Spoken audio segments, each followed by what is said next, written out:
Welcome to Mentor. I'm Marco Bertozzi. And I'm Rachel Forde. We're the founders of the TheZoo.London Consulting Collective and Executive Search business. And our podcast is all about sharing hard-earned wisdom from those people who've been there and done it and are here to guide you. Insights you're not going to get in a book, are you? But you can use them in real life. And as always, we've got another goodie today. We've got Leigh Thomas. We had the privilege to chat to her. She's got an intriguing journey, starting with the classical ballerina. So listen in to hear that. But mainly, just great advice throughout, wasn't it? Yeah, I mean, she's currently VP EMEA at Intuit. So lots of big businesses, Mailchimp and Quickbooks and many others. But, you know, she's moved across agencies. She's moved into Meta from agencies. So she went from bold moves. Big tech to ad tech to fintech. Yeah, bold moves. And actually, though, but very straightforward advice in terms of one of the things. And I don't know, do you watch Blue Lights? No, I didn't know what you were talking about. So Blue Lights, it's a Northern Ireland TV police program. And there's a saying in it, one of the officers talks about take a beat. And that just means just take a moment, breathe, don't rush in. And I think just that advice of pause, take a beat really sat with me. And we've heard it before, but I think it's worth reminding people this idea of be curious. I think it's a very underrated. I always say whenever I do any mentoring, it's like, see beyond your job, find out what's happening. Yeah, and I think it's also that humility to know that you don't know everything. Yeah. So go and find out and work on it. You know, do your homework, do your research, and actually, even more important, know your numbers. Know your numbers. That took me right back to the start when we spoke to Karen Stacey. Oh, yeah. She said she was all about on the numbers. Numbers. I mean, yeah, Leigh even did a course, didn't she, around it. So there's advice, rimming to this. No. There's advice brimming with advice. Well, before that, let's have a word about our sponsors, shall we? And then we'll get them in. And so Viral Tribe, really, I mean, our journey has been one where we came into creating a podcast where we didn't have a clue, did we? Let's be honest. We did not. And Viral Tribe have been... should we call them mentors? Let's call them mentors. Let's call them. They've been mentors. They've really shown us a way. They've been really supportive. They've helped us with creative ideas, obviously the production and promotion. And they've held our hand. And we're part of a stable of some of the biggest creators in the industry. Yeah, so I think chart-topping shows and branded content. We'll soon be there, right? That's where, mentor. We're somewhere there. And today we're in Broadwick Street. There's also another state-of-the-art studio on Wardour Street. And really, from start to finish, they just make the whole process really, I suppose, smooth and stress-free, I'd say. Yeah, and I think what do they say, the presidents? They say, we endorse this message. We 100% endorse Viral Tribe. So if you're thinking about creating a podcast and using the facilities, or indeed you're a client looking to work with them on branded content, then drop them a line at hello@viraltribe.co.uk and you're going to get 20% off the first 3 months if you use the word mentor. I think first 3 bookings, but let's see bookings. First 3 months. But anyway, that sounds like an incredible deal. So thank you, Viral Tribe. Let's get Leigh in, shall we? Let's get Leigh in. Today on Mentor, we're joined by Leigh Thomas. And as always, Leigh, we like to read your backgrounds because we don't like to get anything wrong.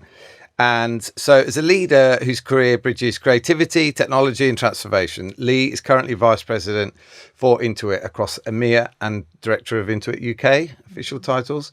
Her mission to help small and medium-sized businesses grow through smarter, data-driven tools while shaping the future of digital growth alongside policymakers. Before joining Intuit, Leigh spent several years at Meta, where she served as VP of Global Partnerships for EMEA, overseeing a $2 billion enterprise portfolio. She introduced new go-to-market models, led through complex reputational challenges, and helped major global brands navigate transformation. I remember all of those stages at the time. Earlier in her career, she led award-winning digital agency Dare as CEO, and held senior leadership roles at Saatchi & Saatchi and AMV BBDO, building some of the industry's most recognised client relationships. Beyond her executive life, Leigh is deeply committed to social impact. She serves as trustee of Pennies, a fintech NGO enabling micro-donations, and sits on the executive board of Wackle, where she champions representation and mentors senior female leaders.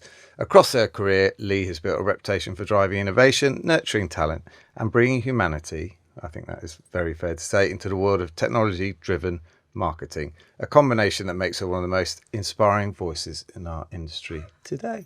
No, wow, what an intro. What Leigh. an intro. We love a good intro. We like to get it out because Yeah. people are listening. They may know people, they may have heard of them, but they don't necessarily always know everything. So we And like also to... good for you to hear what you've Yeah, achieved. So what well you've done. achieved. And thank you and hello, welcome. You're here, Leigh. We're doing it. I thought we were just going to have a catch up as old friends, honestly. Well, We've no, pushed you here we're into a doing podcast intros. studio. but we can, and it will be. It's like just people are just listening to. Yeah, we've got a lot to catch up on, haven't we? And Leigh is one of the few people that we've all stood on the roof of oh yeah, we have the roof of Publicis the HQ in Champs-Elysees. Charlotte right by, Street. yeah, right by the Many years ago. Champs Elysees, right by the Arc de Yes. Triomphe. I Yeah. think we also Executive did programme. manage to get on the executive floor and have a selfie outside Maurice there was a- Levy's. Do you remember with the big lion? Obviously, the big lion. But anyway, that's another story. That's for another day. Another That's day for that one, for sure. But no, we're really delighted to have you here, Leigh, and thank you so much for your time. And we always ask it every week. We know it's quite a lot to ask for a career in 60 seconds, but Yeah. we do like to get it in your own words. Like, how do you get And it into doesn't have to be advertising? 60 seconds. And no, it doesn't. It's just, but if you can just We in always your own interrupt words. you anyway, so... Yeah, in your own words, what was your journey, and yeah, how Okay. did you get here? Well, thank you for having me. It's Pleasure. very lovely to see you pleasure. both and to be on this magic podcast. I think it's wonderful what you're doing Thank for you. the industry, Thank for you. all of us. So I have been an avid listener. So it's career in 60 seconds. I will try.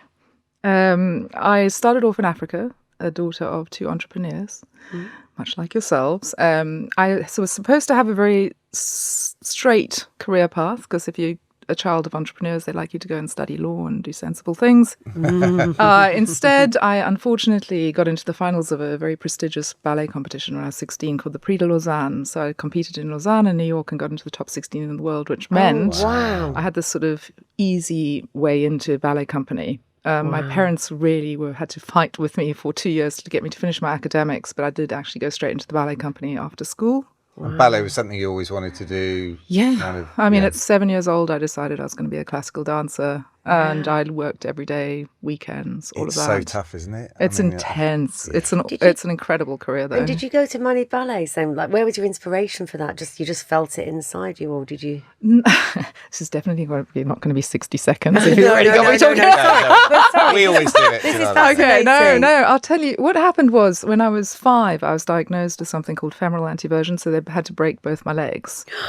And as part of the recovery, I was in plaster of Paris for a long period of time. I was in a wheelchair and I was on crutches. And it sounds like such a sob story. I actually really loved that time. I was drawing, I was very creative, I got to read and write, etc., and got very popular with all my friends, got lots of presents. So I don't have a traumatic articulation of the stage of my life, but I do remember trying to learn to walk again because all my muscles had left the legs. And as part of the physiotherapy, my mum was told to put me into a ballet class. And I remember standing there in the ballet class thinking this was the most wonderful thing ever.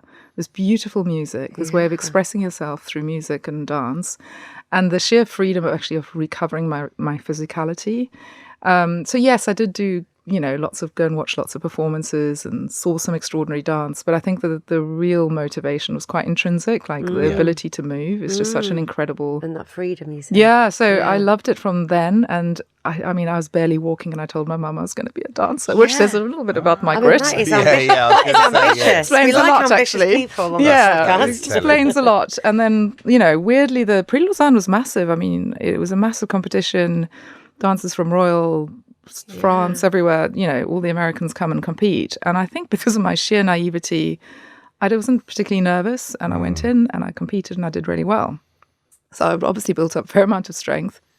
And then just had this glorious opportunity to do, Balanchine, Rudy van Danzig. I wasn't a very sort of classical sugar plum fairy type of dancer. I was much more sort of, because I'm tall, high energy, high performance, that sort of dancer. So I was very, very lucky to live out my little childhood dream. Yeah. So sorry, I know this is That is not the definitely. No. So then what happened? So then what was the pivot then from ballet to what did you do? So I was one of those dancers who read a lot, and I was fascinated about the economy and business and commercial. I felt like there was this whole other world that I wasn't seeing up on the casting list for the next ballet. And so I was always reading. I had a group of friends who were doing their MBAs at the time, and I thought, I think there's more to life. And I didn't want to become one of the dancers who retired at 35 and then suddenly struggled to find another career. I actually do a lot of mentoring still for dancers, trying to make the transition from dance into other careers. And my dad at the time had been marketing director for Diageo Africa, and he said to me, why did you try going into an agency? Because they'll train you in the job. And so I was very lucky to start at TBWA, Hunt Lascaris. So you started at the top. Started right at the bottom. At the bottom of the top, but at the bottom of it very well. It was a great agency. Yeah, great agency. I literally didn't know how to type. How old were you at that Oh, point? God, I can't remember. Mid-20s? Yeah, I didn't get into advertising until 26. No, I felt like I was quite far behind everyone else. And I suppose that motivated me to work really hard. I was literally in the typing pool. I think I was called a PA. And but I was so excited just to have a paid job that required me going to work every day, and so grateful. And I think as a result, I've always felt that way, actually, just incredibly grateful for whatever comes my way career-wise, and threw myself into it. So, great agency, great people to learn from. Also exciting times, like best of agencies times. in those days were just Yeah, well, what year was full that of then? energy. I literally don't. I actually think I forget on purpose what Oh, years right, these okay, fine. Yeah, no, because I can't remember, and I'd rather keep it that You're like, way. sorry, yeah, a of long, course, long of time course, ago. But we did work. I also was at Jupiter Drawing Room at that time. We did work for Nike. We were winning awards over Wydens. We were coming to Cannes, getting lauded for our work. Amazing creative talent coming out of Africa. And also, I think what was good in terms of grounding, there was no such thing as the media agency, the above the line agency, the point of sale agency. We did everything. Yeah. I remember building our first website. God. So it was because we were so small and entrepreneurial, like we learned all those skills. It was only when I moved to the UK, which was 25 years ago, that I suddenly realized there were different types of agencies. And I was suddenly at Saatchi & Saatchi, or actually Murray McLennan. And Clive Jones gave me my first job in London. I can't imagine why, because I was so green, and got off the boat. And I think it was Murray interviewed me, gave me the job at MC Saatchi. And because of my accent, I know I sound a lot more English now, but because I was clearly not from here, I ended up doing a lot of global business usually, speak multiple languages, whatnot. And so I ended up doing BA and all sorts. And then the whole career, this is where I'll get really fast. Yeah. Whole career in advertising in 2 seconds. Amazing agencies, predominantly in the creative agency sector. Ended up managing director of Saatchi & Saatchi, hanging out at Publicis Exec Group sessions, and then actually ended up running a private agency, an independent agency called Dare, and had the privilege of working with Mark Collier and John Bartle. And they still make me smile, to the greats. And private equity backed. Watching your cash flow every day. Yeah, I think you guys can probably relate. That's pretty tricky, and loved it, because that's the point where I started working with engineers and front-end developers and understanding the difference between front-end and it was just a really interesting learning curve. And wrapped that up, sold that, and at that point Facebook came along. So that went to, was that Oliver? To Oliver? Yeah. Yeah, we and worked they're with part them. of the Brand Tech Group. Yeah. So I think the Dare brand continues in some way, shape or form. Yeah. But at that point, Facebook came along. I think I phoned you, Mark. And Yeah, we talked. I've heard. I remember having coffee got with this. Yeah, I've got this thing that I'm interviewing for. Is it a proper job? I think I may have said something like You're a that. tech guy, you'll know this. And it follows 8 years of actually. I thought I knew a bit about digital. I had to relearn everything. If you're working with engineers from Menlo Park or Mountain View, it's sort of an incredibly privileged position to be in. Was brought in, I suppose, because of the strategic marketing capability and being able to engage with big enterprise partners from across Europe, Middle East and Africa. And then just learned a ton around things around working at scale. So things like driving a vertical sales motion across mid-market, small business and the global businesses, bringing together engineering and marketing. This all sounds very weird if I mean, I don't know how much of this makes sense because I'm about to go into techie jargon, but trying a vertical go-to-market for actually bringing customer-first solutions and not having to repivot products, but organizing the thinking in such a way that was very easy for certain verticals to buy. The scale of those organisations and the influence that they have with clients is, just incredibly privileged. Yeah, I mean, incredibly privileged. Everyone opens their doors, don't they? Yeah, you do. It's sort of one of those things which I think keeps you quite humble because you're constantly privileged enough to be invited into pretty much every boardroom. Yeah. And I don't take that for granted because I know how hard it was as an agency person to be in those conversations. So you have this immediate opportunity. But on the other hand, you have to check yourself quite regularly because I see a lot of people in tech thinking that they're therefore amazing without recognizing actually the reason you're in those boardrooms is because you've got this incredible transformational product and AI and interesting and really sort of native understanding of what's happening in digital. So you have to remind yourself that it's not you that's successful because you happen to be in a CEO conversation. It's because you've got this incredible platform behind you. So it was a great, great time. And, like agencies, there's ups and downs of the tech sector. There's a bit of Apple coming in and completely making us blind for a while, which was quite interesting. And then recently, just over a year ago, got invited to come and speak to Intuit, which again is a massive pivot because now it's a general management position looking after and expanding the business outside the US. They've been predominantly US focused to date. You'll know some of the products like Quickbooks or Mailchimp. 100 million customers around the world, based in Mountain View, one of the great tech companies, been around 40 years. And they've made the shift to AI in the last couple of years, incredibly fast pace. But the thing that I think I find most fascinating about it is this genuine customer obsession. Like small and mid-sized businesses are the reason we do what we do. I'm actually here to try and work out how I can increase your productivity. Thank you. But no, we're already on QuickBooks. And those invoices, we love sending out invoices. We love it. It's our favourite bit. And Mailchimps is it does. I mean, yes, Intuit makes it so much easier, doesn't it? No. Well, I'll come and I'll have a proper conversation around that. But hopefully it does. Wow, fintech is And exciting. When you look across all that, and we've talked at various times across the years at these different junctures, and I've never, just from the outside, I've never really had any sort of doubt that you would do well in those, just because you always I think the way you approach things is quite, you're quite methodical. You think big, I think, you look for the bigger. But when you look back on all that, where did that boldness to pivot come from? Is that just built into your character? Did you have to learn that along the way? Did you sort of push yourself out of your comfort zone? What was the feeling when you were making these agency to tech platform to fintech to and what did you learn? I guess now if there's people listening who are thinking of joining Meta or Google or, what did you learn along the way that you feel has helped you do that? It's a big question. I would say, I see this in people around the world. I actually think there's a sort of a modern conscious type of leadership that's doing particularly well. And what I would observe from others, not necessarily self-reflect, it's very hard to call it on yourself, isn't it? I would say the people who are most curious and hungry to learn are the ones who really do well.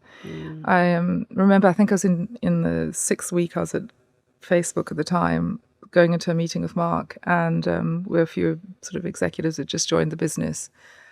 And someone asked exactly that question, like, what is it that how did we get into this business? What are you looking for? And he said, we get the MIT graduates, we get all of that stuff. That's not actually a predictor of success in our business. What is a great predictor of success is hunger to learn. And if I think back on my life, I think I've always been incredibly curious and been in environments where that ability to learn and suck up as much information as you can has just been a gift that's been given to me. And curiousness comes up a lot. I was going to say, it came up last week with Stephen Meyer, and it's like like you say, that's that thirst and hunger to learn, to get in. It pushes you on because I suppose you never settle in a way. There's always something more you can do to get better. And actually, now I think about it, your comment about just because you get to talk to a CEO doesn't mean your made job's it. done. No. Steve Moran was saying, wasn't he? He was like, prepare more than anyone else, know the business better than anyone else, like, do that. And I think that's one of those examples, because careful what you wish for, because we would have salespeople at Spotify who'd love to, on paper, would love to speak to a CEO, but then if they walked in the room, they would be, completely out of your depth. You've got to do the work. Yeah. I mean, the other word I would say, I often have, sometimes as not necessarily compliment, the other word that people have used around me is humility. And I was going to say humble. And you are very humble. Yeah, I don't necessarily try and be anything. I just try and be myself. But I think humility is a really good, when people say that to me, I'm really touched. And I think the reason I like the concept of humility is that you do the work, but also it comes from this, I like etymology. Those people who know me well know this, but it comes from the word, humilist comes from the word grounded, of the ground. And I think if you keep yourself grounded, know your work, know what's going on, understand your data, do all the prep, keep yourself real.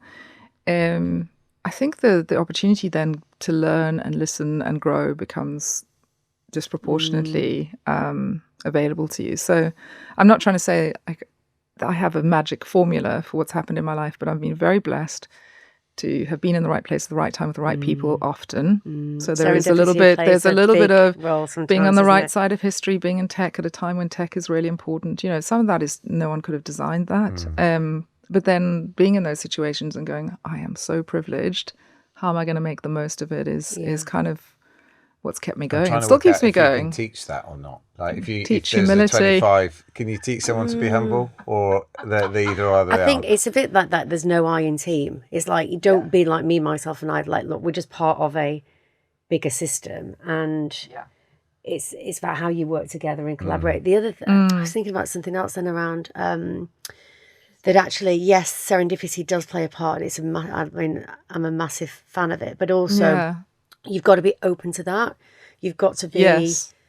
Well, I say open yourself up to the universe, but that's a bit weird. But I just mean you've got to look up. You've got to look up, and you've got to see the opportunity, and then be willing to go for that opportunity with some humility, because you might not always get there. Yeah. But you can be well prepared and give it a try. Yeah. Rather than that ego-driven of, I'm just going to, I think the world owes me a living. No, it doesn't. You have to work very hard to get to a living. But would you describe, we were talking about ambition recently, and a lot of people, I think generally speaking, ambition is considered a good thing. Like, it's good to be ambitious, but there's a fine line, isn't there? We've all had people in our teams who are like, promote me, I should be promoted, and it's quite hard getting that balance. Yeah. Where does ambition sort of fit into your career? As soon as you started me thinking about being a dancer again, I think it's probably in that, like, you don't get to be elegantly flying through life. There's so much grit that has to come with that, right? So I think firstly I'd say there is within me like a hunger to be excellent. And for better or for worse, by the way, some days it's very tiring. I hold myself to a very high bar. And therefore, I am ambitious. I am competitive. I did want to get into the top 16 in the world. And I do like, having the ability to think boldly and act on that, and, have the ability to operate at scale and do big things. Like, it's exciting. Exactly. Not everyone's built that way, though. And so I don't judge anyone who perhaps thinks ambition is not necessarily for them. I think there's different ways of being ambitious. But it's doing it properly, isn't it? You can be ambitious as long as you're, as you say, doing the work. Arrogance. It's like, if you put the graft in, it's like, I'm thinking about when you said about ballet, like, think about how many bloody toes you had and how much. I'm thinking really hard work goes into. But again, it's like, don't think if you put the graft in and display yourself as being as being the best that you can be, then rather than just saying I want a promotion. I mean, I think it's that, just prove it.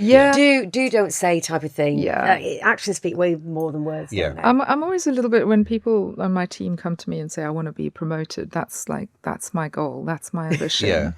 I always go, isn't that a little bit unambitious? Like a title? Or a 5%, 10%, 20% raise? Isn't that a little bit unambitious? Like, don't you want to go and do something that's truly meaningful? And I think as you get older, that becomes a little bit more prevalent, isn't it? It's like, okay, what does ambition mean for me now? Aren't we? Being a CEO is not what I'm after. Making sure there's enough money and commercial success as an outcome of what I do is really important because I want my kids. I'm very motivated. My family, we've got grandparents, we've got the children. That's the stuff that really keeps me up at night. It's like making sure everyone's good. Yeah. But I'm much more motivated by, what I love about what I do now is we serve people like you, like you're entrepreneurs out there putting yourselves on the line. Yeah, we're doing something. How cool is that? Like in being able to put AI tools into your hand, like that kind of motivation keeps me going. Yeah. Going for a VP title or whatever the fancy title is, or that is unambitious to me.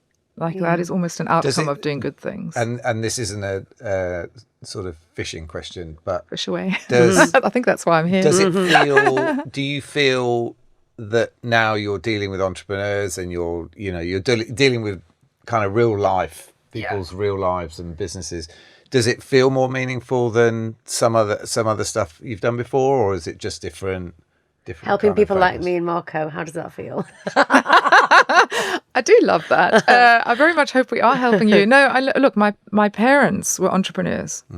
My mum and dad came from there's literally a railway line in our hometown, and if you live on the one side, it's not particularly well off, and if you live on the other side of the tracks. Yeah, we came from the wrong side of the tracks, and so my my dad built up a business. He had a shop. He was a shopkeeper basically, and my mum, I have a very real memory of her sitting with a ledger, writing down how much they'd spent on milk that week and newspapers, and I have such a distinct memory of that. And so just the idea that there are tools that can democratize and like bring opportunity to these small businesses, a very intrinsic motivator. And to see people not be caught up with admin and doing the physical ledger anymore, but actually going out and doing good things in the world and spending more time doing this sort of stuff is very motivating. And I do fundamentally believe small businesses and mid-sized businesses can compete with enterprises soon. I think that is what's happening with AI. Because it's democratization of the tools. Super exciting. Can you imagine doing your marketing and having, your books and your taxes and all automatically done for you, so you're freed up to go and do what you need to do in the world. And I think that's pretty motivating. Colin Gottlieb was saying, in some, because everyone's obviously fearful of. There's so much discussion about fearing AI. But he was saying, like, there's never been a better time, to start a business. In that sense, never. That's the tools that are now at your disposal to help you scale, to help you market, to are incredible. And because I mean, there are a lot of people that are kind of a similar, I say, era to us in advertising, that may be thinking about coming out of their careers and starting. So I feel that there's a lot of people at our stage, starting our own businesses. But what are the stats in around? Because obviously, if entrepreneurs, is it a massive mix across demographics in terms of your client base? I mean, I think technically 1 in 5 people in the UK are using our products. Wow. Because if you're not using Mailchimp or Quickbooks, you're probably, using a close competitor. I will say our products are about to get significantly better because that's what we're doing, especially with AI. What I would observe is it is the backbone of the economy. It's 85% of the economy relies on people like yourselves going out there and doing what you do. Yeah. I would say the current economic situation and the announcements next week, I think, are going to make a significant difference to us all. And I very much hope at the heart of that is small and mid-sized businesses, because they are feeling pressure. 1 in 5 go out of business, or it's productivity is what's just holding them back. If you're spending all your time doing emails, invoices, all that life admin, it's low value instead of doing the stuff that you're actually incredibly talented at doing, especially of your seniority and your qualifications. So there's a lot of risk in doing it, but at the same time, I think now is probably a better time than ever. I would say if you in big enterprises, AI you can invest in and it's all a big thing and you can go and do your AI programs. But the people who are advancing most of AI, as we observe across our customer base, are the entrepreneurs. Yeah. They're fearless. They're out there. You're trying new things. We're talking we've got several agents for several different things. But it joins everything up. I mean, it's definitely transformed our business just in 2.5 years, hasn't it? God, But you're probably working about 7 to 25 different apps though. and they probably don't speak to each you. other. Yeah, we've got a few, and all hours as well. I mean, being an entrepreneur, is, it's like you just, you don't, you're never off, but you're in charge of your own destiny, which does feel good. Yeah. But this is not about us. This is Go about on, then you. I was going to interview you now. This is about you, Leigh. And I'm thinking about, because you talked about like being, you have made brave moves and bold moves, and also you've.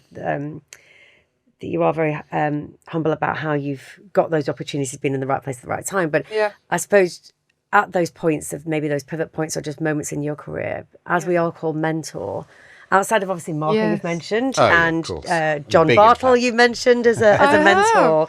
Are there any other mentors that you'd like to give a bit of a shout out and kind of what they helped, a time or what advice they gave you, or just literally a thank you, you helped me at that time? Oh, I think so many. I never want to underestimate the impact John Bartle's had on my life. I don't want to just gloss past him. To actually, when you in advertising get mentoring from the quality and the caliber of a human being that he is, and he does it so generously, has been a game changer for me. Because I don't think I would have learned as much about leadership. That all my principles I use as leader were born of that quality of leadership between him and Mark Collier. I would say that's when you were at Dare. Yeah. That's learning from the very Can best. you give us a couple of examples, what things that you sort of live by as a leader, from a leadership perspective? People first. Really knowing your people, really understanding what motivates people, and how to really care for your people to the extent that no matter how tough it is, you're always there in the trenches with them. I think that's a very John Bartle, Mark Collier thing. It was all about And is people. that recognising the sort of differences between them as well? Yeah. So inclusive leadership, and I think situational leadership as well, where what motivates Rachel will probably be very different to you, and having a leader who can unlock the best in you and see the best in you. And sometimes that's quite difficult with some of the teams. If you take those principles, I want to see someone really go to the full extent of their potential. And sometimes that's quite scary. Not everyone wants to go to the full extent of their potential, but that is the kind of quality of the leadership that John and Mark... And it's quite hard to do, because I think... It's very hard to do. Coaches will tell you, you've got to not just appeal to the people that are like you, you've got to appeal to the people that are not like you. Are not like you. More important. And that was my number one feedback on coaching. Yeah. Was you're very good at motivating people who are like you. You're no good at motivating people who aren't you. No. And I'd go, well, that's because they're shit. Well, no, that's because that's for you. But that's the whole thing of diversity. I thought you need diverse teams, and diverse teams have different needs and motivations. Statistically much more likely to succeed. Marco. Remind me, how long were you at Spotify for, Marco? But even things like imposter syndrome, because Marco, you just made me think of this. A lot of the very best coaching I got from these gentlemen was around imposter syndrome. And they actually welcomed and hired people who suffered from imposter syndrome quite regularly, because these are the people who want to go and extend themselves and push themselves out of their comfort zone. Yeah. It's those people who think they've got it all. Well, the ego-driven ones. The ego-driven ones, generally, without trying to sort of put too much of a sort of superficial lens on it, generally, if you've got someone who's quite keen to learn and interested in learning and stretching themselves and doesn't have the ego in the way, they're much more likely to extend themselves than someone who thinks they've got it all nailed. Yeah. So that's a very John Bartle bit of advice. I would say Kerry Glazer. Yeah, we love Kerry. Kerry's been extraordinary, and I think there's a whole generation of women in our industry who owe a debt of gratitude to Kerry. Should get Kerry on, actually. You should. Yeah. I think she's doing some wonderful stuff. Yeah. Liz Wilson's another one. I've got a whole pack of wacklers. I would say there is a gentleman in who's of Mountain View now, who I won't mention for professionalism, but who does do some mentoring with me now. And again, just awoke me to reminded me of quite fundamentals. You're thinking if you're working with technology people, engineers, they're going to give you completely different advice. But this is one of the all-time greats. And this person's advice was, really understand what your customers value. Have you spent enough time listening to your customers, understanding what they value about the product, the team, And I was like, that's such a fundamental piece of advice. But that's the kind of advice and mentoring over the years that's made a difference, because you can build an entire business plan around your customer value. And I wonder in agency land these days, or in technology Yeah. businesses as well. How many people are actually doing that? You know, Well, it's taking that step back and saying, well, actually, why are we all here? We're only here. We're here because of the customer. So That's we it. don't surround. I mean, yeah, That's it. Well, it's in tough times, people can just forget and get a bit blind, can't they, to actually what they're trying to achieve. So busy with the internal this is and it. the KPIs. well, that's the enemy and of all senior roles, isn't it? Is Yeah. that you get dragged internally. Yeah. And, Yeah. You know, you don't have time to do that. You once were talking about the fact that, you know, you can, and I imagine at somewhere like Meta that was very easy as well, was you can get lots of smart people on a team, but getting them to actually work together and collaborate is actually the art of, Yes. you know, leadership. Is that something you've sort of focused on quite hard to think about how the chemistry of these people work as much as Yes. are they good at what they do? Yes. I mean, I love that part of leadership, actually. It's like trying to work out how you create a team of very diverse characters, very diverse skill sets, particularly in tech companies where you've got product engineers and PMs, and you've got to put them alongside marketers and sales folk and analysts. And it's such a diverse group of people that I have to try and encourage to work in one direction. But I think that becomes quite, you know, if you can nail that, that becomes a superpower. Yeah. Because the individual functions are never going to be as strong as the alignment against some bigger vision, and then setting in place, you know, the commercial rigor, the operation, it sounds very boring. But I've learned over time that really the data-driven arguments, understanding how it all fits together, how you get the systems working together, as well as motivating the intrinsics of the human being, that's when the magic happens. And I think that's probably what I do now. If I had to try and describe my job, because my mum still doesn't understand what I do. No, never does mine. Bless her if she listens to this. Sorry, Mum. Rachel dragged her mum along to one of our events. I did. She came to listen to Mentor live. Yeah. Oh, she must be so proud. Well, she still doesn't know what I do. I'm still trying to explain it.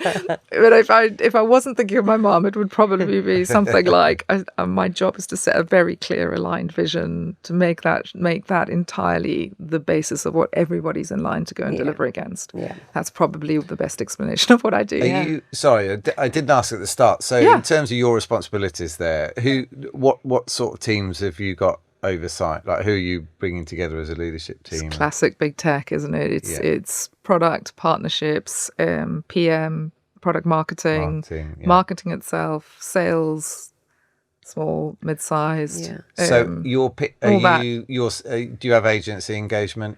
I do. I do. I'm not a CMO, and I will say I have a huge amount of respect for modern CMOs. But no, we do have an agency ecosystem. We have a whole lot of third parties that work with us, but the agency ecosystem is a really disproportionately important part of it. Top tip for agencies nowadays?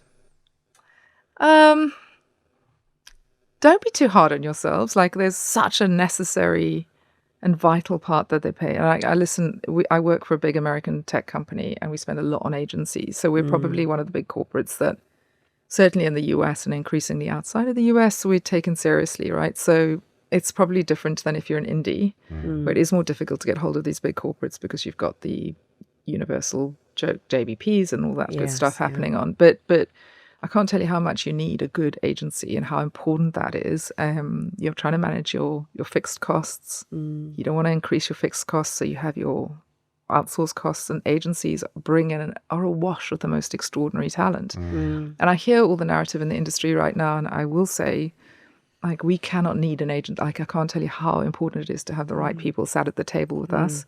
So one, just recognize your own importance, but be good partners, like really understand our businesses, like really challenge our thinking. I find it really odd, having been for years in service of partners, to find people just agreeing with everything I say, which is really worrying. You want the diversity. You want the diversity of thought. You want that. You fresh want someone to go, well, actually, to is that right? and that is partnership versus just being a supplier, isn't it? Like, you again, you know, when you talked about we're all in this together. Yeah, that's the partner. That's the best partnership when there's a client and agency. We're in this together. Yeah, and we're thinking about your business as much as you are. Yeah, you know, because there's not enough hours in the day. No. But what was it like then moving from obviously big tech to fintech, or what's? Yeah, I think we're still probably big tech. We do have a lot of FMS products, as in the core of the business is still the QuickBooks, but it's TurboTax and it's Credit Karma and all of those as well. Right. And then you've got Mailchimp, which is more of a MarTech product. Yes, yeah. Sure. So what's really interesting though is the shift from sort of the meta MarTech type of the world to what is much more of a SaaS play. And what I'm finding super interesting is how AI is disrupting everything about a SaaS, right? And so we're very, very lucky in that Suzanne Godowski, who's the CEO of Intuit, 7 years ago we are going to build an AI end-to-end platform. And that was way before the curve of AI became the name du jour. Yeah. And he truly understood what AI was, as in, I think some people still think AI is like ChatGPT, he truly understood that. And with 100 million customers worth of data and something like 500 different bytes of unique data per individual, where you've got people's really precious financial data, their marketing data, industry level outcomes from that. There's a lot at stake, but that carefully curated data is the source of really, really strong LLMs, which have been built over the last 6-7 years. Yeah. That is now becoming the underpinning of us able to ride the wave of what's happening. We've just announced a partnership with OpenAI. So that, again, all of that, if you're a marketer and a small business and you want to do your marketing strategy, you can literally use a bit of conversational UI, products TBD on the roadmap. I'll let you know when it comes to but what is the right, this is the industry I'm in, can you tell me what's happening in this locale, in this geography, tell me how I should think about my marketing, tell me how I should think about my content strategy, SMS, WhatsApp, etc., and bring it all together for me. And actually I need to send my invoices or by return. You know what, I'm a small business and I've got to manage my books and I've got to do my taxes on time, but I also need to look after my customers and grow my customer base. Those tools now all become a very seamless experience. And that's the work that's been happening for the last 7 years. So the platform's just launched. We're on day one. Wow. And it's coming together. It's super interesting because that is not SaaS as it used to be, right? I think this is not to go down too much of a rabbit hole, but I think tax is the interesting link with QuickBooks, for example, because the question you want to say is like, we're 1 quarter out from the end of the year. How can we maximize our tax, tax efficiency based on what we've been doing? What would you recommend? All of that stuff becomes because we just scratch our heads, don't we, and think what we're going to do. Yeah. But you need a little bit of agentic AI. I can't remember. I need to get you on the new platform. We'll get on that new. Thank you, Leigh. But I can't remember who it was. I don't know if it's Colin Gottlieb or Sir Martin Sorrell, but when you're hanging out, it's very important. When he said, we said, what does AI mean? And I think maybe it was Colin. He said, AI means more holidays. And it's like, well, actually, if actually, it's Sir Martin Sorrell. Was it Sir Martin Sorrell? So actually, more holidays. Well, listen, I'm Judith Chalmers. That's my nickname. So if we can have more holidays, then I mean, not to be scared of it, but no, that is fascinating. And the move from sales, from agency to sales, because that's the other one that not many people, in the grand scheme of things, not that many senior people go from agency to sales. No, we had Don Williams. He went from Dentsu to Mail Metro Media, but he said in his first year he wanted to hand his notice in. He used to go home to his wife and say, I really need to leave, and she said, get back in there. And then actually, I think my husband's done that to me a few times. Because we do. I mean, but because it is a bit like that fire hose moment. From agency to sales, basically a dare to Meta, wasn't it? Isn't it? Yeah. I suppose I think everyone's in sales in some way, shape or form. Well, yeah, true. Cheers.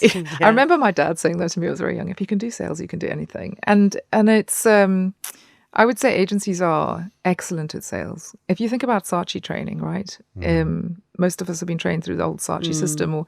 But actually, what that was all about was understanding your client's business, reading the annual reports, making sure you understood everything, having equity in your client's businesses, literally buying equity. I remember we used to do that. Having that sort of understanding your client is what great sales is. And I never have thought of myself as a salesperson. It's really ironic. In fact, I've always tried to avoid the idea of enterprise sales because I always feel like I'm trying to solve my customer's problem. But then what you realize is you get a little bit less hung up on titles. That's what sales does. You really try to, if you can solve people's problems, they'll keep coming back for more. So I don't have any problem with being a salesperson. I think agencies train excellent salespeople.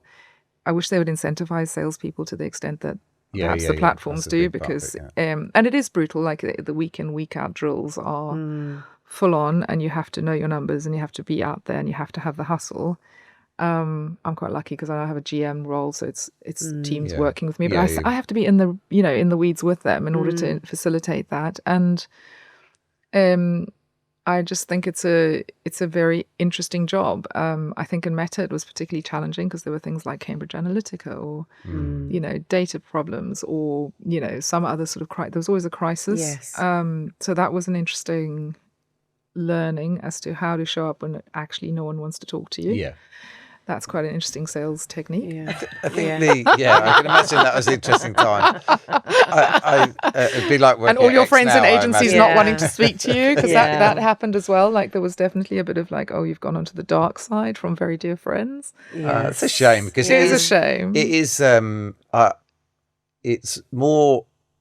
It's more focused. The thing I found was everyone is pointing in the same direction, give or take. Right? Yeah. They all know why they're there. They're to sell whatever the company No, is. they're to solve clients' problems. Yeah, There we go. Through sales, and but it was the number. I always found it was the big difference with agency was the numbers, i.e., as you say, it's a rolling number. It never ends. Every quarter rolls into the next. Yeah.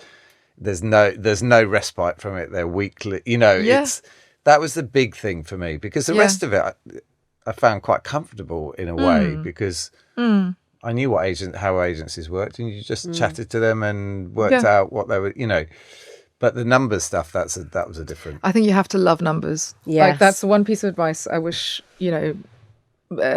more people would take more seriously. I think Carolyn McCall said that to me actually in the Spirit of the Mentor podcast. She didn't say it to me. I think she said it to a few of us. So you have to learn to love the numbers.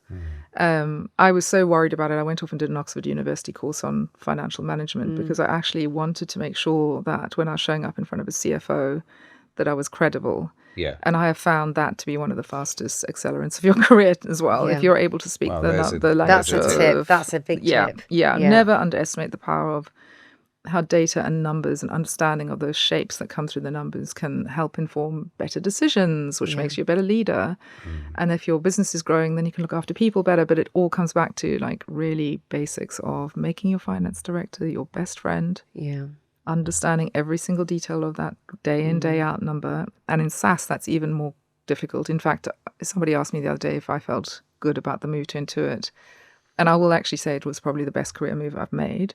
Why? Because I've learned to be so good at the numbers. You have to be good at the numbers. If you earn every single customer, keeping them, you work even harder. And if you're not doing that, it shows up in your numbers within the week. Yeah. You But know? that's your curiosity and like making sure you're well prepared. Yeah. You know it. Yeah. And that is really... And it's exciting when it comes right. Well, yeah. There's some weeks that it's not so exciting. Yeah, the highs are highs and the lows are lows, we say. But and in terms of you've talked about that, some mentorship and advice. One of the questions we do ask every week is around, was there a magpie moment or something that you saw that you thought, wow, I'm going to steal that with pride, that somebody could take away with them from today?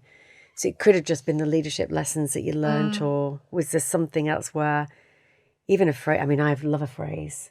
Like, You do love I a do phrase. You like a phrase. Like, is it just, I say to Marco all the time, because he's got One-liners. ideas, let's do this. I'm going, is the juice worth the squeeze? So that's one of my favourites. So that's basically. and I actually telling stole me to that. shut I up. stole that from my Just Eat client, actually. Yeah. So I did steal that with pride. Is there anything that could even be a saying that you've heard somebody say, or we can come back to it. We can come back to it. I would say don't. It's similar to you, which is don't. And it was one of those blimmin' posters that stay with you in the Facebook offices, but it's one I really loved. Is what would you do if you weren't afraid? Yeah.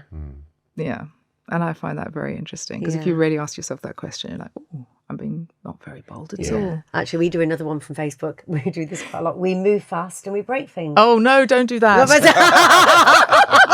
I'm not sure that. I think we had to change that to move fast with stable infrastructure. Yeah. That's just our personal lives. We do that. Yeah, Not in business. We don't do that in business. Did have a few good posters that place, but I do. I think it was very Cheryl. Actually, I think she might have been the originator. The other thing I will say is, and this is really stays with me, is speak up. You know, I remember Cheryl doing an audience with about 100 CEOs, and it was one of those moments I was really listening to her, and she asked the audience, like, of this audience, who knows what's going wrong in the business at the moment? And all of them put their hands up because you all know what's going wrong in a business. You can see it, right? No matter what level you're in and in what business. And then she said, okay, so of you, who's actually explained to your manager what you're seeing that is wrong in the business at the moment? And about 2 people put up their hands. And I think as in their above manager, their line manager. Yeah, exactly. Who's actually spoken up about what they're seeing that is actually challenging and not right and not durable. And very few people speak up. Yeah. So one of my favorite, probably career limiting things on some occasions, but I think is really with good intent and with respect is the encouragement to speak up. Yeah. You know. Well, it's that psychological safety, isn't it? Because actually we had Nick Beaton, ex-CEO of ASOS, and he said, I want my teams to tell me what's going wrong. Yeah. Not what's going right. Because I can't, yes, everybody wants to tell you what's good, but actually I can only help what's going wrong. Unless I know exactly what's going on. So but you do need psychological safety. And I think in the current environment, that's very hard because people are a little bit And I think scared. in the US, people are a bit more... respectful is the wrong word. They don't push back on their bosses as much probably as they do in Europe. We discussed it with Bruce, didn't we, in his experiences at Twitter. So I think that psychological safety is important to have because, as you say, it can be career limiting if it's not done in the right way or you've got the wrong kind of respectfully. And I don't know if I make the difference between US companies and maybe I've been working with American companies too long. I actually think that's one of the great things about them is, you know, you sit with some of these legends and they do want to know what's actually going on. That's interesting. The great leaders, you know. Well, that's probably why they're great leaders. They're willing to listen. And there's not all of them either. And that's how you can progress. You can't innovate and progress. You have to make some mistakes along the way. But you can make very big mistakes. Yes, you can. We ask that every week as well, don't we? Big mistakes. Yes. What was your biggest F-up? There's been many. Well... Choose your biggest. and what was the story? Set the scene, Lee. Where were you? It's just like one of those actual stories rather than a theme. Come on, come on, tell us where were we? We'll go back with you, Lee. It can be like therapy. I just think it was one of those great moments. I think I was brand new into a new environment, and they were all quite dubious about the hire. You know, when you walk in, you haven't proven yourself. And I had to present some numbers, coming back to the numbers thing. And about 5 minutes before the meeting, the finance director gave up a separate piece of numbers to the ones, you know, because I've always done my prep, completely different set of numbers. Oh, dear. And I sat there in front of all these people looking at me going, so how are you doing? And I looked at my numbers, I didn't understand a word. It really is cringe, right? I literally looked at it and went, that doesn't make any sense to me. And I just sat there. Were they like... Were they testing you? They were not like same format, different numbers. They were just different, laid out different numbers. Different set of numbers, laid out differently. And 5 minutes before the meeting, and it wasn't a malicious. It wasn't a test. It wasn't a malicious thing. But I did literally fall over in that meeting, and I remember some other gentleman standing up and going, "Don't worry, I'll explain it for you." As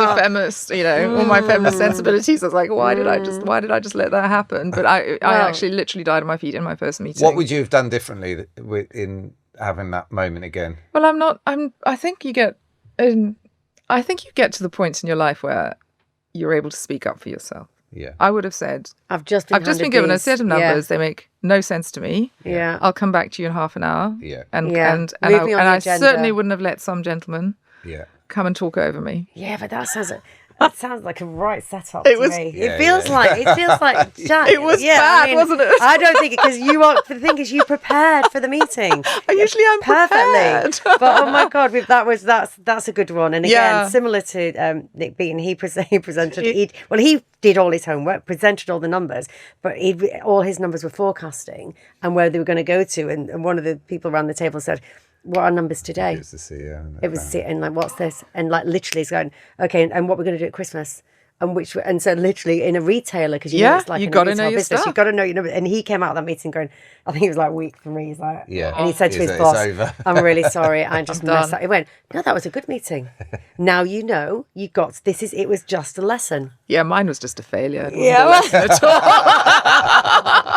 Oh my gosh, we've probably got about 5 or 10 minutes left, but we are getting close to time, aren't we? I think what we were sort of focused on initially was we talk about magpie moments. We sort of couple that up a little bit with sort of work hacks or things that have helped you. Right? Yes. You're dealing with, high pressure jobs, senior jobs. You became a CEO for the first time. Obviously, you had good runway with the MD job at Saatchi. You've been through all these. What's advice for people, and how do you handle? Like, what's your way of handling pressure, and any advice for people who are sort of about to sort of step into some of those roles? Oh my word! I did see this in the prep, and I was like, I don't really have yoga. Maybe just yoga. Yeah, I actually don't think you're off. I think being physically fit is quite helpful. Yeah. And it's not necessarily about the physical fitness, although that is a nice side effect. It's the mental strain. It's just the release of. You have to find ways to get your mental. I have to find ways to get myself mentally cleared again. Yeah. It's like clearing all the stuff out. Yeah.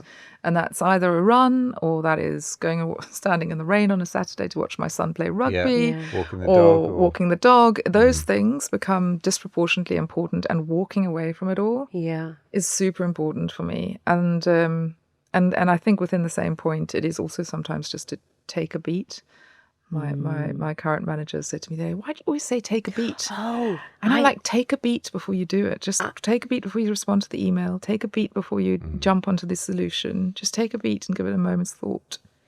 Has become a... Do you know it's mine at the minute? And I said it the other day. It's a nice phrase. Well, it came... Well, I watched Blue Lights, which is the... Maybe that's why. Honestly, in Blue Lights, the guy, and it's take a beat. And I've said it. I've said it loads of times. That's another good one. It is. It's just that moment where don't do anything. Don't do anything. Yeah. You're facing a problem, just don't do anything for a second. Yeah. Maybe longer than a second. Yeah. I love that. Maybe it's Blue Lights, because I've watched it. Right, it's him. Because he was like, what are you talking about? I said, I'm musical. Yeah, I know. It's from Blue Lights. But then I can move faster once I've taken that beat. But I do Yeah. need a beat sometimes just to have a break and or let the problem just stew a bit. Yeah. And then I get to much better outcomes. You deal, I mean, you obviously deal a load with the US.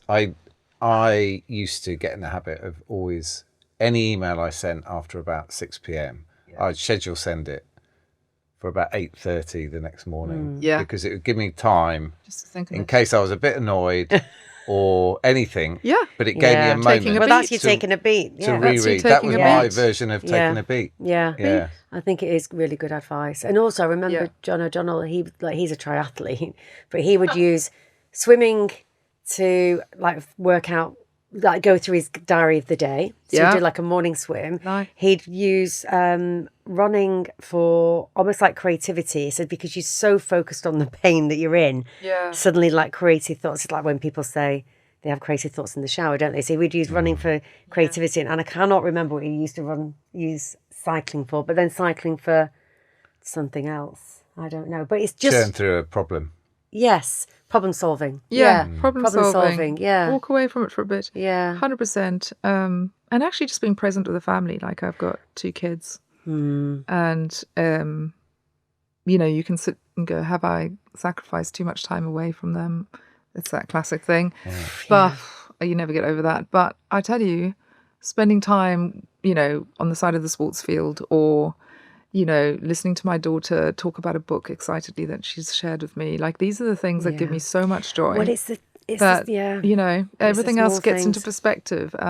Yeah. So, yeah. Well, But I think you can Anything fit that those you- in. I think if you can fit that, because I've got massive guilt about outsourcing childcare from basically 6 months to actually then lockdown. We still had an au pair in lockdown, which felt a little bit over the top.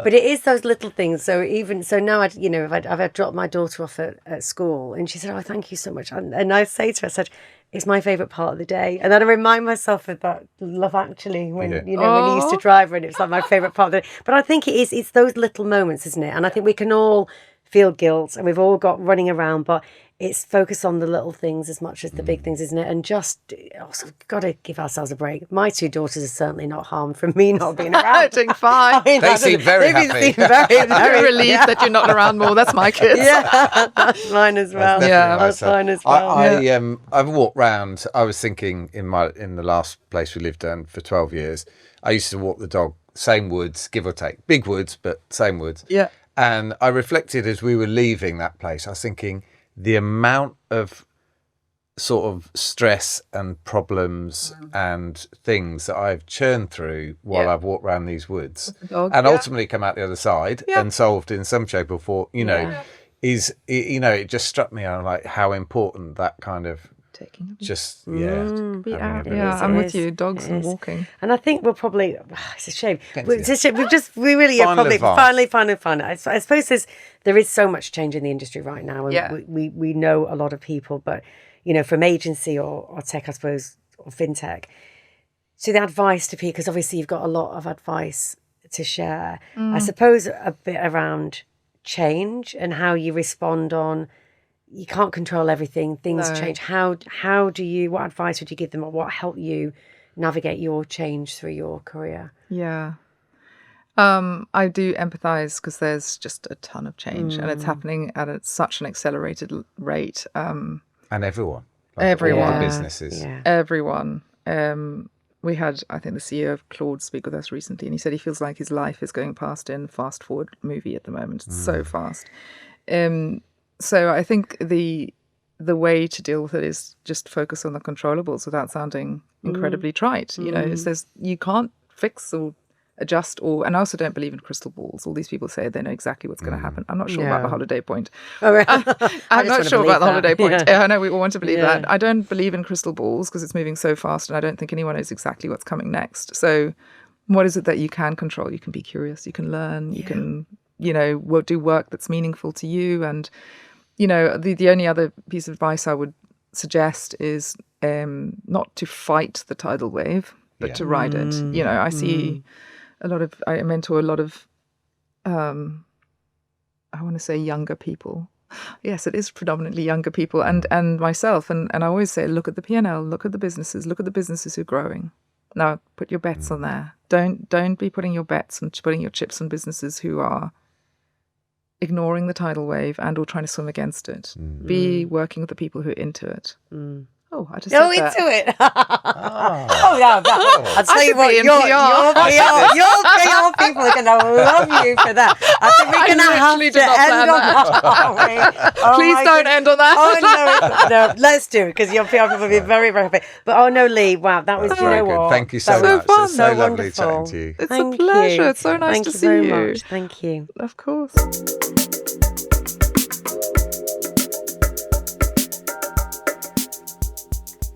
That's all we've got time for. If you've enjoyed this conversation, please subscribe to Mentor and share it with someone navigating their own leadership story.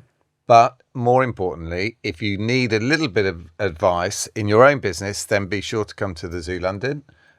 We can help you with exec search and consulting support. We can indeed. And don't forget, we love to hear about your mentors. So do drop us a line on our socials listed in the podcast description. And please give us a follow on Apple Podcasts, on Spotify. And a big thank you to Viral Tribe Entertainment Production, who are our kind producers of Mentor. So a big thank you to them. Podcast mentors. Podcast mentors. So do please join us next time for more pearls of wisdom from Mentor.